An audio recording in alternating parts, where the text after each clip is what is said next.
जय हिंद, नमस्कार साथियों, वंदे मातरम, भारत माता की जय। तो स्वागत है आपका अपने YouTube channel Kishore Sharma defence owner पर।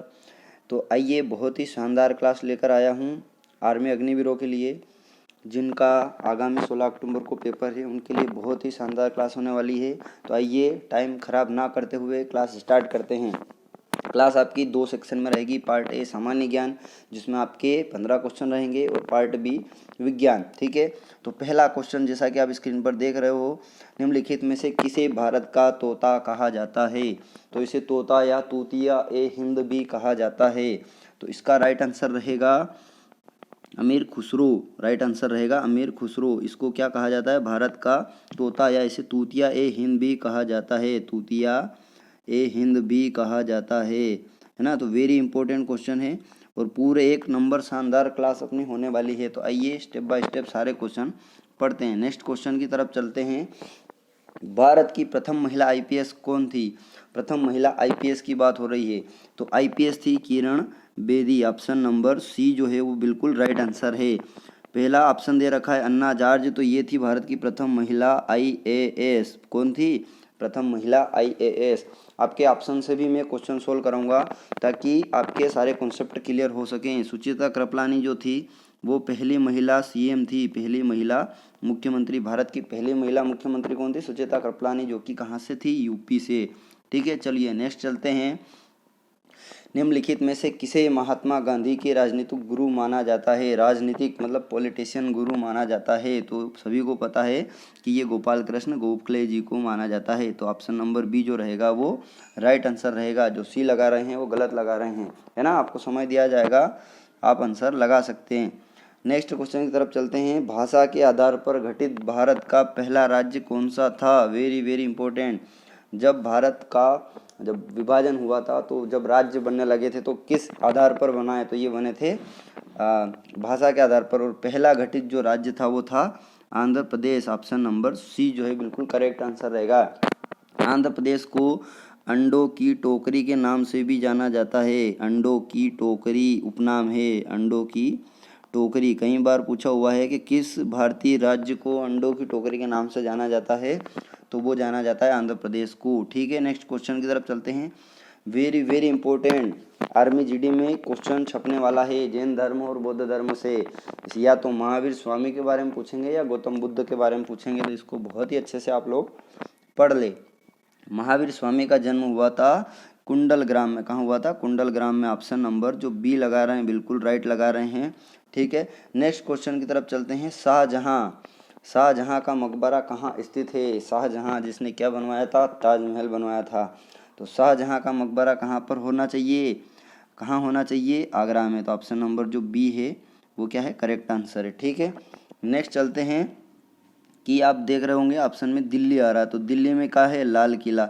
लाल किला अगर पूछे तो लाल किला कहाँ है? तो दिल्ली में। लाल किला दिल्ली में। फतेहपुर सीकरी जो है ये अकबर ने बनाया था। फतेहपुर सीकरी जो है गुजरात विजय के उपलक्ष्य में इसका नाम ओनली सीकरी था। जब अकबर ने इस पर विजय प्राप्त कर ली, तो इसका नाम फतेहपुर सीकरी रखा था। ठीक है, नेक्स्ट चलते हैं। भारत का मैनचेस्टर किसे कहा जाता है? भारत का मैनचेस्टर, वेरी इंपॉर्टेंट क्वेश्चन। तो ये कहा जाता है, भारत का मैनचेस्टर कहा जाता है अहमदाबाद को, जो कि गुजरात राज्य का एक शहर है। ठीक है, ऑप्शन नंबर सी रहेगा करेक्ट। नेक्स्ट चलते हैं। मुख्यमंत्री की नियुक्ति कौन करता है? इससे रिलेटेड भी क्वेश्चन बन सकता है, तो आप ये भी जरूर पढ़ लें। ठीक है, तो मुख्यमंत्री की नियुक्ति करते हैं राज्यपाल साहब। तो ऑप्शन नंबर डी जो रहेगा वो करेक्ट आंसर रहेगा। ठीक है, नेक्स्ट क्वेश्चन की तरफ चलते हैं। राज्य और राजधानी से इम्पोर्टेंट क्वेश्चन बनेगा, तो बहुत ही इम्पोर्टेंट टॉपिक है। ठीक है, तो मणिपुर राज्य की राजधानी है, मणिपुर की। तो सभी को पता होना चाहिए मणिपुर की राजधानी क्या है? इम्फाल। ऑप्शन नंबर डी जो है बिल्कुल सही है। अपन चलते हैं पणजी। तो पणजी किसकी राजधानी है? गोवा की। पणजी किसकी राजधानी है? गोवा की। दिसपुर किसकी राजधानी है? तो दिसपुर है असम की। ठीक है, आइजोल किसकी राजधानी है? कमेंट बॉक्स में कमेंट करके जरूर बताएं, और राजधानी से रिलेटेड चीज़ें सारी पढ़ लें। एक क्वेश्चन आर्मी जीडी या ट्रेडमैन के पेपर में छपने वाला है। नेक्स्ट क्वेश्चन की तरफ चलते हैं। भारत का सर्वाधिक शिक्षित राज्य, सबसे ज़्यादा पढ़े लिखे लोग किस राज्य में हैं? सभी को पता होना चाहिए कि सबसे ज़्यादा साक्षरता किस राज्य की है, तो वो है केरल की। अगर पूछे कि भारत का सबसे कम साक्षर राज्य, तो वो रहेगा बिहार। कम साक्षर राज्य कौन सा रहेगा? बिहार। और सर्वाधिक कौन रहेगा? केरल। ठीक है, नेक्स्ट क्वेश्चन की तरफ चलते हैं। खेल परिसर, वेरी वेरी इंपॉर्टेंट क्वेश्चन है। आर्मी जीडी ट्रेडमेंट की जो तुलना करें तो बहुत ही ज़्यादा महत्वपूर्ण है।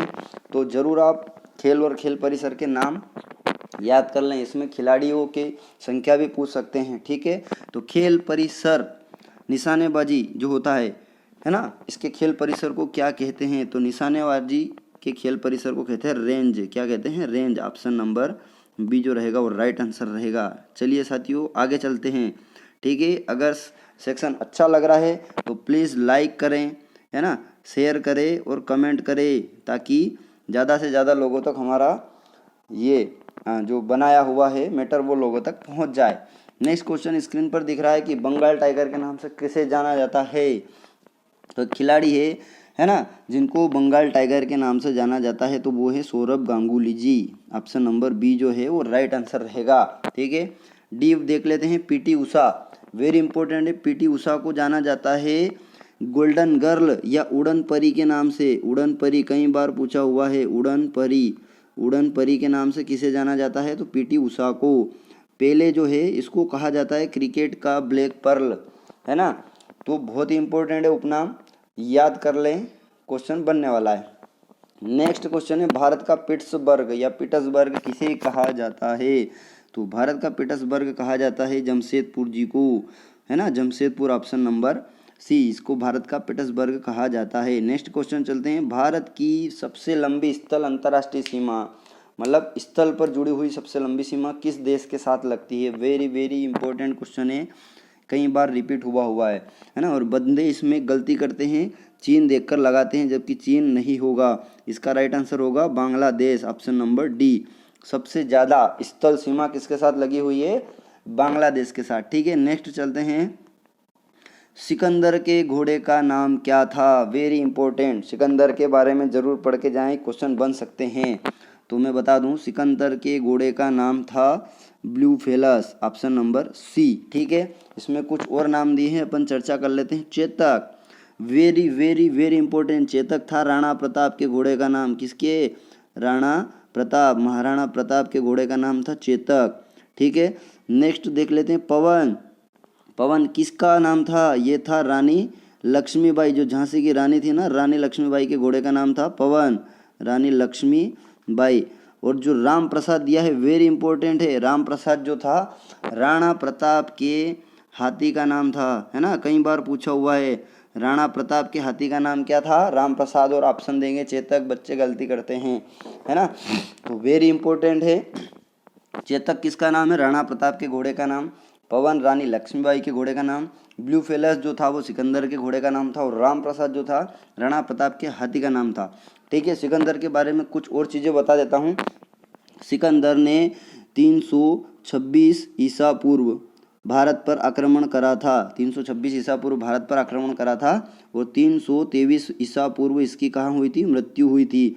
और मृत्यु हुई थी इसकी, ये निवासी था मकदूनिया का। कहाँ का शासक था ये? मकदूनिया का। तो ये पूछा जाता है कि कहाँ का शासक था सिकंदर? तो मकदूनिया का शासक था। और इसकी जो मृत्यु हुई थी वो हुई थी बेबीलोन में। कहाँ हुई थी? बेबीलोन में। और पूछा जाता है कि सिकंदर के गुरु का नाम क्या था? तो सिकंदर के गुरु जी थे अरस्तु। कौन थे? अरस्तु। तो इससे रिलेटेड काफ़ी चीज़ें हैं जो कि पूछी जाती है।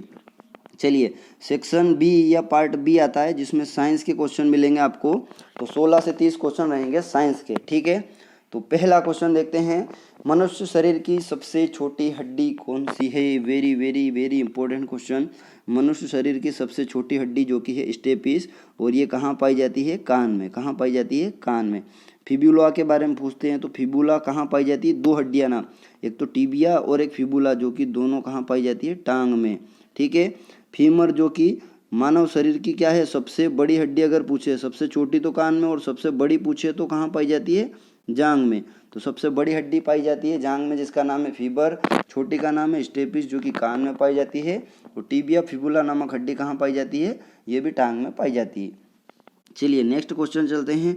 रेगिस्तान में मृगमरीचिका बनना किसका उदाहरण है? फिजिक्स का पार्ट है, तो सभी को पता है कि ये ऑप्शन नंबर सी जो रहेगा राइट आंसर रहेगा, प्रकाश का पूर्ण आंतरिक परावर्तन। नेक्स्ट चलते हैं क्वेश्चन की तरफ कि किस विटामिन में कोबाल्ट पाया जाता है?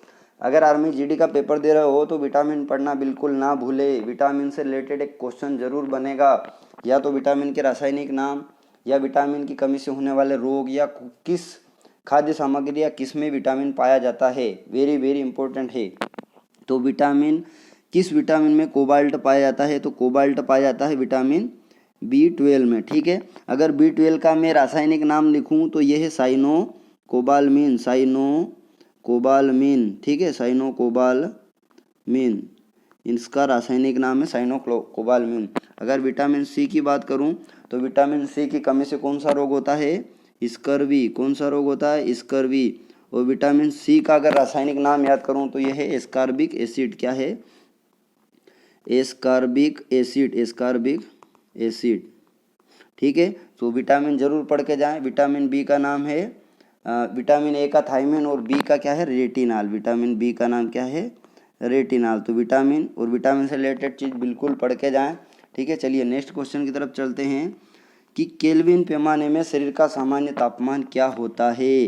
केल्विन में पूछा है भाई साहब, केल्विन में। ठीक है, तो केल्विन में होता है 310 डिग्री केल्विन। क्या होता है? 310 डिग्री केल्विन होता है। और अगर सेंटीग्रेड में पूछे तो होता है 37 डिग्री सी। क्या होता है? 37 डिग्री सी होता है सेंटीग्रेड में।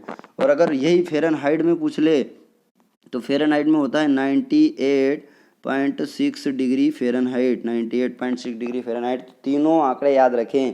सेंटीग्रेड में होता है 37 डिग्री सेंटीग्रेड, केल्विन में होता है 310 डिग्री, और फ़ारेनहाइट में होता है 98.6 डिग्री फ़ारेनहाइट। चलिए आगे चलते हैं। खट्टे दूध में कौन सा अम्ल पाया जाता है? तो दूध, या ऐसा भी पूछ सकते हैं कि दूध का खट्टे होने का कारण क्या है? तो खट्टे दूध में पाया जाता है लैक्टिक अम्ल। ऑप्शन नंबर सी जो रहेगा वो सही आंसर रहेगा। ठीक है, मौलिक अम्ल पाया जाता है सेवफल में। किस में पाया जाता है? सेवफल में मौलिक अम्ल पाया जाता है। ठीक है, अगर मैं बात करूं सिट्रिक अम्ल तो ये पाया जाता है खट्टे फलों में, हो गए नींबू। ठीक है, नींबू, संतरा, है ना, इसमें पाया जाता है सिट्रिक अम्ल। उसके बाद अपना जो एसिटिक अम्ल है ये पाया जाता है सिरके में। किस में पाया जाता है? सिरके में। सिरके में एसिटिक अम्ल पाया जाता है। चलिए नेक्स्ट चलते हैं अगले क्वेश्चन की तरफ। वायुमंडल की आर्द्रता मापने वाला यंत्र कौन सा है? वेरी इंपॉर्टेंट क्वेश्चन, इससे रिलेटेड क्वेश्चन बनते ही हैं। तो वायुमंडल की आर्द्रता नापते हैं हाइग्रोमीटर से, ऑप्शन नंबर बी। ठीक है, एक आता है हाइड्रोमीटर। क्या आता है? हाइड्रो, जिससे क्या नापते हैं? द्रव का अपेक्षित घनत्व नापते हैं। द्रव का अपेक्षित घनत्व नापते हैं। अपेक्षित घनत्व किससे नापते हैं? हाइड्रोमीटर से। और आर्द्रता नापते हैं हाइग्रोमीटर से। तो इसमें बहुत सारे बंदे कंफ्यूज होते हैं। अमीटर से क्या नापते हैं? वायुमंडलीय दाब नापते हैं। अमीटर से क्या नापते हैं? वायुमंडलीय दाब नापते हैं। ठीक है, नेक्स्ट क्वेश्चन की तरफ चलते हैं। सूर्य एवं तारों से प्राप्त ऊर्जा एवं प्रकाश का स्रोत है। जो सूर्य में एनर्जी आती है या ऊर्जा बनती है वो किसका कारण है? तो वो है नाभिकीय संलयन का, ऑप्शन नंबर बी। विकिरण के द्वारा क्या होता है? सूर्य की ऊर्जा पृथ्वी तक आती है। तो सूर्य की ऊर्जा अगर पूछे कि पृथ्वी तक कैसे आती है तो ये किसके कारण आती है? विकिरण के द्वारा आती है। नेक्स्ट चलते हैं, ताप का एसआई मात्रक। तो ताप का एसआई मात्रक है ऑप्शन नंबर ए, केल्विन। ठीक है, एम्पियर में किसको नापते हैं? तो एम्पियर में नापते हैं विद्युत धारा को। किसको नापते हैं? विद्युत धारा को। कैंडिला किसका मात्रक है? तो कैंडिला है ज्योति फ्लक्स का, सॉरी ज्योति तीव्रता का, ज्योति तीव्रता का मात्रक है। और कैलोरी में किसको नापते हैं? तो कैलोरी में नापते हैं उष्मा को। कैलोरी में किसको नापते हैं? उष्मा को। चलिए नेक्स्ट क्वेश्चन की तरफ चलते हैं कि विमानों की ऊंचाई ज्ञात करने के लिए किस उपकरण का उपयोग किया जाता है? तो विमान से याद रखो कि विमान जो होता है एरोप्लेन क्या करता है? टेक ऑफ करता है। तो ये हो जाएगी टेकोमीटर, ऑप्शन नंबर बी। ठीक है, अल्टीमीटर से दाब नापा जाता है। ओडोमीटर से क्या नापी जाती है? स्पीड नापी जाती है, स्पीड। ठीक है, नेक्स्ट चलते हैं अगले क्वेश्चन की तरफ। क्षय रोग किससे संबंधित है? क्षय रोग को टीबी या तपेदिक भी कहा जाता है। क्षय रोग को टीबी या तपेदिक भी कहा जाता है। वेरी इंपॉर्टेंट क्वेश्चन है, रोग से रिलेटेड एक क्वेश्चन बिल्कुल छपने वाला है। 1 से 2 क्वेश्चन रोग से रिलेटेड छपेंगे। तो टीबी का फुल फॉर्म है ट्यूबरक्लोसिस, ये भी पूछ सकते हैं। और ये होता है बैक्टीरिया द्वारा, किसके द्वारा होता है? बैक्टीरिया, या इसको बोलते हैं हिंदी में जीवाणु, है ना, जीवाणु। ठीक है, नेक्स्ट क्वेश्चन की तरफ चलते हैं। अगला क्वेश्चन आपकी स्क्रीन पर कि किस कोशिकांग को कोशिका का ऊर्जा ग्रह या पावर हाउस ऑफ सेल कहा गया है? तो कोशिका से रिलेटेड क्वेश्चन भी पूरे बनने की संभावना है। तो ये कहा जाता है माइटोकॉन्ड्रिया को, माइटोकॉन्ड्रिया या ऑप्शन बी। ठीक है, अब माइटोकॉन्ड्रिया के बारे में बता दूं कि कोशिका का पावर हाउस कहने के साथ साथ इसकी खोज अगर किसने करी थी, तो इसकी खोज करी थी अल्टमैन ने। किसने करी थी? अल्टमैन ने, खोज अल्टमैन ने करी थी। और अगर पूछे कि माइटोकॉन्ड्रिया नामकरण किसने करा था, तो ये करा था बेंडा ने। किसने करा था? बेंडा ने। तो माइटोकॉन्ड्रिया की खोज करी थी अल्टमैन ने, नाम दिया था बेंडा ने, और इसको कहा जाता है पावर हाउस ऑफ सेल। ठीक है, नेक्स्ट अपन देखते हैं कि जो राइबोसोम दिख रहा है, ठीक है, राइबोसोम को कहा जाता है प्रोटीन की फैक्ट्री। ठीक है, तो पूछ लेंगे सीधे, बताइए किस कोशिकांग को प्रोटीन की फैक्ट्री कहा जाता है? तो प्रोटीन की फैक्ट्री कहते हैं राइबोसोम को। ठीक है, गाल्जी बॉडी या गाल्जी का है, तो इसको कहते हैं कोशिका का ट्रैफिक पुलिस। क्या कहते हैं? कोशिका का ट्रैफिक पुलिस, कोशिका का ट्रैफिक पुलिस इसको कहते हैं। तो कोशिका का ट्रैफिक पुलिस कहते हैं गाल्जी काय को। और लाइसोसोम वेरी इंपॉर्टेंट है, लाइसोसोम को कहते हैं सुसाइड बैग या आत्मघाती थैली। क्या कहते हैं? आत्मघाती थैली, आत्मघाती थैली या आत्महत्या की थैली किसको कहते हैं? लाइसोसोम को। ठीक है, नेक्स्ट क्वेश्चन की तरफ चलते हैं कि जीवाणु की खोज किसने करी थी या किसने की थी? जीवाणु मतलब वही बैक्टीरिया, तो जीवाणु की खोज करी थी ल्यूवेनहाक ने, है ना। कई बार इसका पूरा नाम भी आ जाता है, तो इसका नाम है एंटोनी वान ल्यूवेनहाक या ए ल्यूवेनहाक। ठीक है, ए ल्यूवेनहाक। ठीक है, नेक्स्ट चलते हैं 28वां क्वेश्चन, विश्व का सर्वाधिक ऊंचा पौधा है। विश्व का सर्वाधिक ऊंचा पौधा है, तो यह है यूकेलिप्टस। ऑप्शन नंबर ए जो रहेगा वो राइट आंसर रहेगा। नेक्स्ट चलते हैं कि मानव शरीर की सबसे बड़ी ग्रंथि, ग्रंथि मतलब ग्लैंड, सबसे बड़ी ग्रंथि। तो सबसे बड़ी ग्रंथि होती है यकृत, या इसको बोलते हैं लीवर। क्या बोलते हैं? लीवर, है ना, लीवर। ये होती है लगभग 1.5